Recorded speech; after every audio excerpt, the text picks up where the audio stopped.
علی کا فرمان ہے، نمبر 1، کبھی کسی کے سامنے اپنی صفائی پیش نہ کرو، کیونکہ جسے تم پر یقین ہے اسے ضرورت نہیں، اور جسے تم پر یقین نہیں وہ مانے گا نہیں۔ نمبر 2، مانگنا ہو تو ایسے شخص سے مانگو جو دے کر بھول جاتا ہے۔ احسان کرنا ہے تو ایسے شخص سے کرو جو اسے یاد رکھتا ہے اور دہراتا رہتا ہے۔ نمبر 3، خدا کے نزدیک کسی انسان کی عزت جتنی زیادہ ہوتی جاتی ہے اس کا امتحان بھی اس قدر سخت ہوتا چلا جاتا ہے۔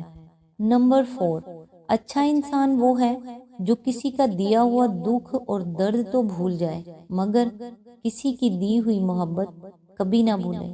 بسم اللہ الرحمن الرحیم۔ السلام علیکم۔ آج انشاءاللہ سورہ الکہف کی آیت نمبر 10 سے سٹارٹ کریں گے۔ اس کا ترجمہ اور تفسیر تفہیم القرآن سے بیان کروں گی جو اہل سنت جماعت کے لیے ہے۔ اعوذ باللہ من الشیطان الرجیم، بسم اللہ الرحمن الرحیم۔ جب وہ چند نوجوان غار میں پناہ گزین ہوئے اور انہوں نے کہا کہ اے پروردگار، ہم کو اپنی رحمت خاص سے نواز اور ہمارا معاملہ درست کر دے۔ آیت نمبر 11، تو ہم نے انہیں اسی غار میں تھپک کر سال ہر سال کے لیے گہری نیند سلا دیا۔ آیت نمبر 12، پھر ہم نے انہیں اٹھایا تاکہ دیکھیں ان کے دو گروہوں میں سے کون اپنی مدت قیام کا ٹھیک شمار کرتا ہے۔ آیت نمبر 13، ہم ان کا اصل قصہ تم کو سناتے ہیں۔ وہ چند نوجوان تھے جو اپنے رب پر ایمان لے آئے تھے اور ہم نے ان کو ہدایت میں ترقی بخشی تھی۔ اس کی تفسیر ہے، اس قصے کی قدیم ترین شہادت شام کے ایک عیسائی پادری جیمز سروجی کے مواعظ میں پائی گئی ہے جو سریانی زبان میں لکھے گئے تھے۔ یہ شخص اصحاب کہف کی وفات کے چند سال بعد 452 عیسوی میں پیدا ہوا تھا اور اس نے 474 عیسوی کے لگ بھگ زمانے میں اپنے یہ مواعظ مرتب کیے تھے۔ ان مواعظ میں وہ اس پورے واقعے کو بڑی تفصیل کے ساتھ بیان کرتا ہے۔ یہی سریانی روایت ایک طرف ہمارے ابتدائی دور کے مفسرین کو پہنچی جسے ابن جریر طبری نے مختلف سندوں کے ساتھ اپنی تفسیر میں نقل کیا ہے، اور دوسری طرف یورپ پہنچی جہاں یونانی اور لاطینی زبانوں میں اس کے ترجمے اور خلاصے شائع ہوئے۔ گبن نے اپنی کتاب تاریخ زوال و سقوط دولت روم کے باب 33 میں 7 سونے والوں کے عنوان کے تحت ان ماخذ سے اس قصے کا جو خلاصہ دیا ہے وہ ہمارے مفسرین کی روایات سے اس قدر ملتا جلتا ہے کہ دونوں قصے قریب قریب ایک ہی ماخذ سے ماخوذ معلوم ہوتے ہیں۔ مثلاً جس بادشاہ کے ظلم سے بھاگ کر اصحاب کہف غار میں پناہ گزین ہوئے تھے، ہمارے مفسرین اس کا نام دقیانوس یا دقیانوس یا دقیوس بتاتے ہیں، اور گبن کہتا ہے کہ وہ کیسر ڈیسیس تھا جس نے 249 عیسوی سے 251 عیسوی تک سلطنت روم پر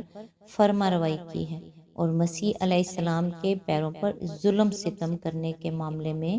جس کا عہد بہت بدنام ہے۔ جس شہر میں یہ واقعہ پیش آیا اس کا نام ہمارے مفسرین افسوس یا افسوس لکھتے ہیں، اور گبن اس کا نام افیسوس بتاتا ہے جو ایشیائے کوچک کے مغربی ساحل پر رومیوں کا سب سے بڑا شہر اور مشہور بندرگاہ تھا، جس کے کھنڈر آج موجودہ ٹرکی کے شہر ازمیر یا سمرنا سے 20-25 میل بجانب جنوب پائے جاتے ہیں۔ پھر جس بادشاہ کے عہد میں اصحاب کہف جاگے اس کا نام ہمارے مفسرین تیزوسس لکھتے ہیں، اور گبن کہتا ہے کہ ان کے بعد کا واقعہ سر تھیوڈوسیوس ثانی کے زمانے میں پیش آیا، جو رومی سلطنت کے عیسائیت قبول کر لینے کے بعد 408 عیسوی سے 450 تک روم کا کیسر رہا۔ دونوں بیانات کی مماثلت کی حد یہ ہے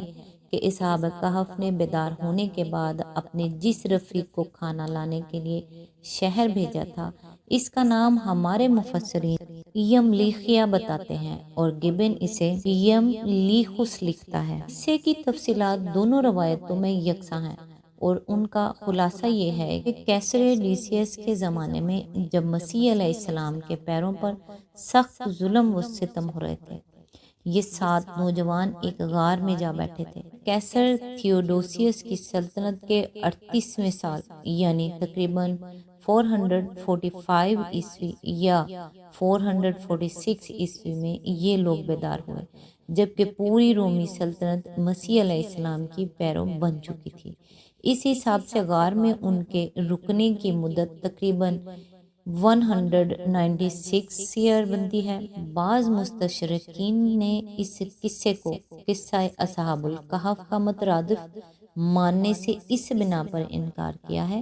کہ آگے قرآن ان کے قیام غار کی مدت 309 سال بیان کر رہا ہے، لیکن اس کا جواب ہم نے حاشیہ نمبر 25 میں دے دیا ہے۔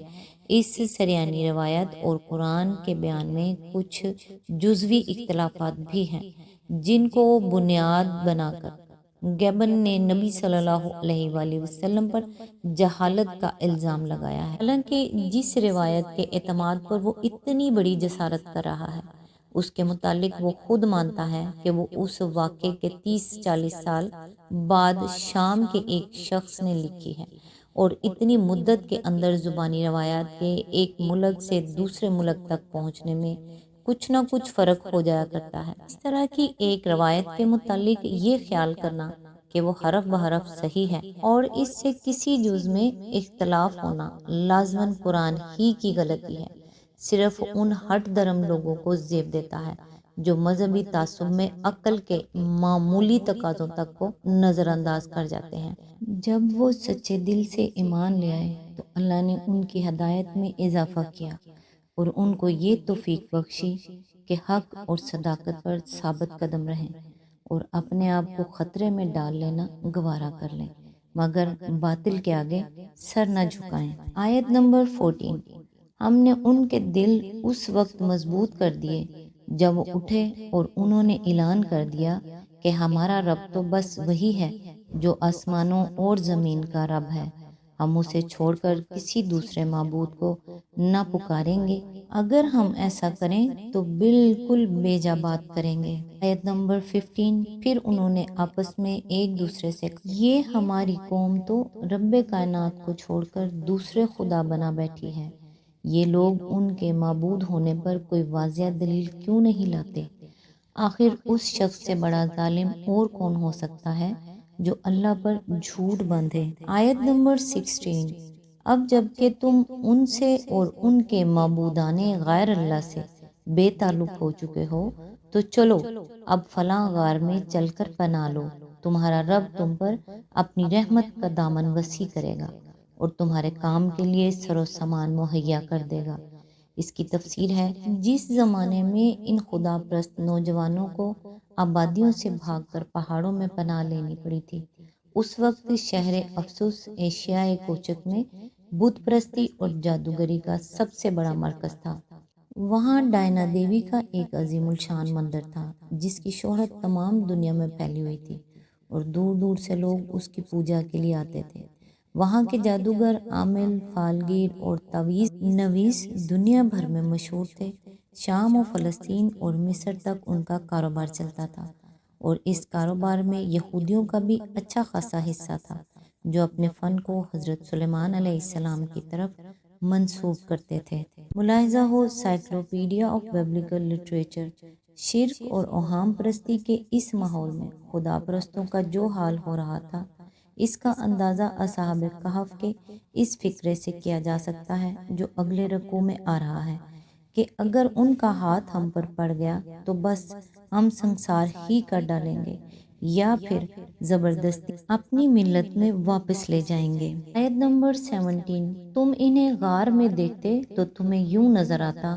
کہ سورج جب نکلتا ہے تو ان کے غار کو چھوڑ کر دائیں جانب چڑھ جاتا ہے اور جب غروب ہوتا ہے تو ان سے بچ کر بائیں جانب اتر جاتا ہے، اور وہ ہیں کہ غار کے اندر ایک وسیع جگہ میں پڑے ہیں۔ یہ اللہ کی نشانیوں میں سے ایک ہے، جس کو اللہ ہدایت دے وہی ہدایت پانے والا ہے اور جسے اللہ بھٹکا دے اس کے لیے تم کوئی ولی مرشد نہیں پا سکتے۔ اس کی تفسیر ہے،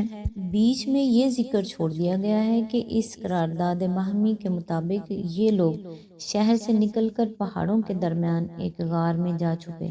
تاکہ سنسار ہونے یا مجبوراً مرتد ہو جانے سے بچ سکیں، یعنی ان کے غار کا دہانہ شمال کی رخ تھا، جس کی وجہ سے سورج کی روشنی کسی موسم میں بھی اندر نہ پہنچی تھی اور باہر سے گزرنے والا یہ نہ دیکھ سکتا تھا کہ اندر کون ہے۔ آج تک کے لیے بس اتنا ہی، نیکسٹ انشاءاللہ آیت نمبر 18 سے سٹارٹ کریں گے۔ تب تک کے لیے دعاؤں میں یاد رکھیے گا۔ اللہ حافظ۔